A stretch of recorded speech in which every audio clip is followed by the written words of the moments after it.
Hello and welcome সবাইকে secret ডায়েরিজের আরও একটা নতুন এপিসোডে। আই হোপ আপনারা সবাই খুব ভালো আছেন। আমি আপনাদের হোস্ট আরবি। আজকের ঘটনাটা আমি জানি না আপনারা কতটা শুনলে বিশ্বাস করবেন, কিন্তু এই ঘটনাটা পার্সোনালি আমি কালেক্ট করেছি আমার একটা বন্ধুর কাছ থেকে। তো চলুন, ও যেভাবে ঘটনাটা লিখেছে আমি সেভাবেই আপনাদেরকে পড়ে শোনাচ্ছি। আপনারা শুনছেন সিক্রেট ডায়েরিজ উইথ আরবি, যেখানে গল্পেরা কথা বলে। বাইরে মুষলধারে বৃষ্টিও পড়ছে, আর তার সাথে ভূতের গল্পে আলাদাই একটা আমেজ জমে ওঠে। চলুন দেরি না করে শুরু করা যাক। নমস্কার। আজকের গল্পটা শুনে আপনি হয়তো শেষে একটা প্রশ্ন করবেন, মানুষ আসলে কতটা দূর যেতে পারে বাঁচার জন্য? কারণ আজকের গল্পে ভূত নেই, কিন্তু যা আছে তা হয়তো তার থেকেও ভয়ঙ্কর। হাওড়ার এক পুরনো পাড়া, একটা সাধারণ মধ্যবিত্ত পরিবার, সুব্রত, তার স্ত্রী কাকলি আর তাদের 8 বছরের মেয়ে মিঠি। সব কিছু ঠিকই চলছিল যতদিন না মিঠির শরীর খারাপ হতে শুরু করে। প্রথমে জ্বর, তারপর অদ্ভুত খিঁচুনি, আর মাঝরাতে ঘুমের মধ্যে কথা বলা। মিঠি, ওরা ডাকছে, নিচে, খুব নিচে। ডাক্তাররা বলল নিউরোলজিক্যাল প্রবলেম, কিন্তু রিপোর্টে সব নর্মাল। কাকলি বিশ্বাস করল না, কারণ প্রতিদিন রাত 3টে মিঠির শরীরের তাপমাত্রা হঠাৎ কমে যেত। তার চোখ স্থির হয়ে যেত দরজার দিকে, যেন কেউ দাঁড়িয়ে আছে সেখানে। একদিন কাকলি সিদ্ধান্ত নেয় ওরা যাবে এক তান্ত্রিকের কাছে। লোকটার নাম শম্ভুনাথ। শম্ভুনাথ তাদের কথা শুনে চুপ করে থাকে কিছুক্ষণ, তারপর বলে, আপনার মেয়েকে কেউ ডাকছে না, সে নিজেই দরজা খুলে দিয়েছে। কাকলি বুঝতে পারে না, কিন্তু সুব্রত ভয় পেয়ে যায়, কারণ গত 1 মাস ধরে সে একটা কাজ করছে যেটা সে কাউকে বলেনি।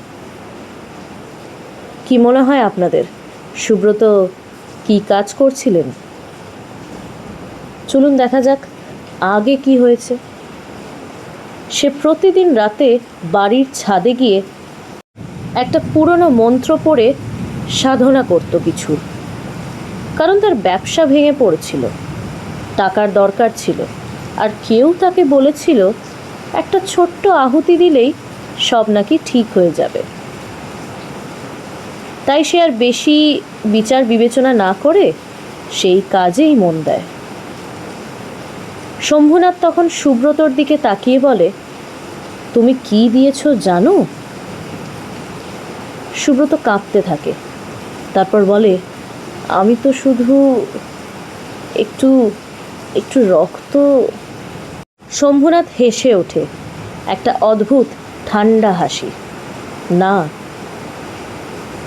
তুমি দরজা খুলেছ, আর এখন ওরা নিজেরাই বেছে নেবে। সেই রাতেই মিঠি হঠাৎ ঘুম থেকে উঠে বসে। তার চোখ পুরো সাদা, মুখে অদ্ভুত ঠান্ডা হাসি। সে বলে, বাবা, আজ শেষ দিন। ঠিক ঘড়ির কাঁটায় যখন 3টে বাজে, বাড়ির সব লাইট নিভে যায়, দরজা নিজে থেকে খুলে যায়, আর মিঠি ধীরে ধীরে হাঁটতে হাঁটতে চলে যায় ছাদের দিকে। সুব্রত আর কাকলি দৌড়ে যায় তার পেছনে।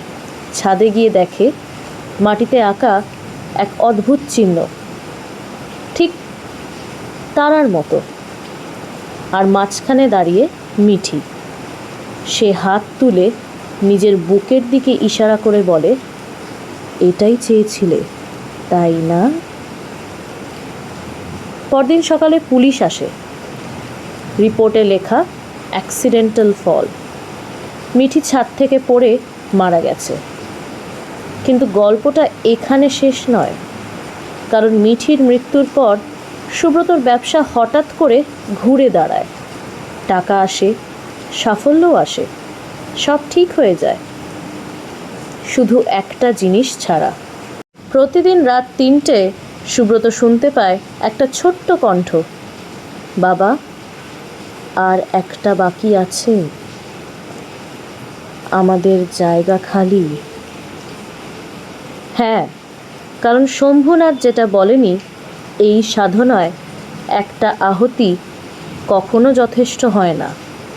আর সুব্রতদের বাড়িতে মিঠি ছিল একমাত্র সন্তান।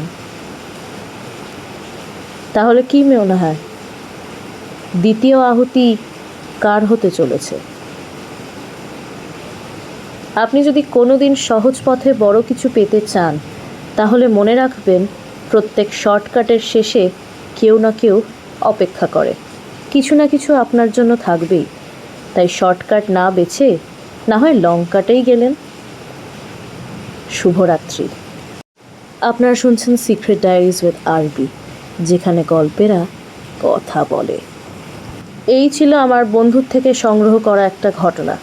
যদি আজকের ঘটনা আপনাদের ভালো লেগে থাকে, তাহলে অবশ্যই লাইক কমেন্টস করে আমাকে জানাবেন।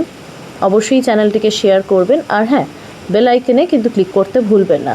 আসছে এরকম আরও নতুন নতুন আপডেটস। তাহলে দেখা হচ্ছে আপনাদের সাথে আবার পরবর্তী ও নেক্সট এপিসোডে। ততক্ষণ শুনতে থাকুন, দেখতে থাকুন। শুভরাত্রি।